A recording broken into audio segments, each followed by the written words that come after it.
Carnaval não é uma invenção de Torres Vedras, não é? O Carnaval é uma data, inicialmente é uma data religiosa, tem essa origem, não é?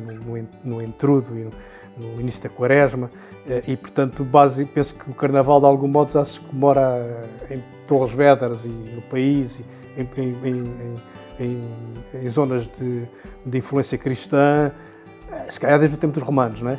Mas portanto, e o Carnaval de Torres, nós sabemos que há uma primeira referência a ter existido aqui brincadeira no Templo de Sebastião, por acaso essa referência é uma referência isolada, mas que revela que já havia, as pessoas já brincavam Carnaval aqui, mas brincavam aqui em Torres como brincavam noutros sítios do país.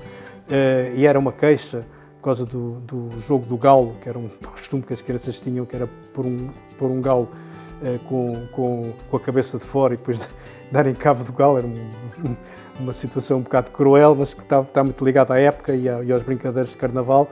E há uma queixa porque tinha havido uma bulha entre crianças e entre miúdos por causa desse jogo de Carnaval. E depois também se apontam que outras notícias sobre a existência do Carnaval em Torres muito anteriores.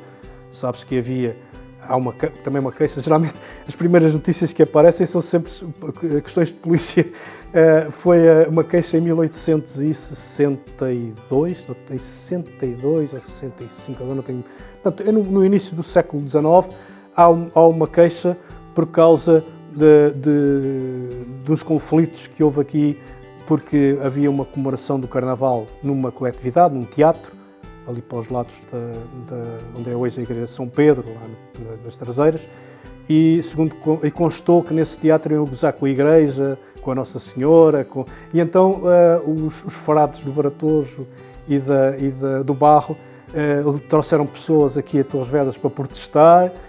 O Presidente da Câmara da altura foi agredido, houve muita gente ferida, e isso foi notícia no jornal nessa altura. Portanto, é uma das primeiras notícias em que mostra que também já se comemorava nas coletividades do Carnaval com as récitas, que eram peças humorísticas. Havia também uma outra fase do Carnaval que eram as pulhas, as pessoas lançavam pulhas, nas aldeias aqui à volta, as pessoas iam à rua e faziam crítica a acontecimentos, às pessoas, etc., através de poemas declamados, etc. E isso também era muito criticado. Havia, aliás, editais do final do século XIX aqui de Torres Vedras a proibir as pulhas porque eram ofensivas para as pessoas. E depois havia o enterro do Carnaval, que curiosamente, pelo menos até 1908, o que aparece do enterro do Carnaval era uma procissão religiosa. Não tinha nada a ver com aquilo que nós conhecemos. Era levada a rigor, que existia em Torres Vedras pela Ordem de Terceira de São Francisco desde do século XVII.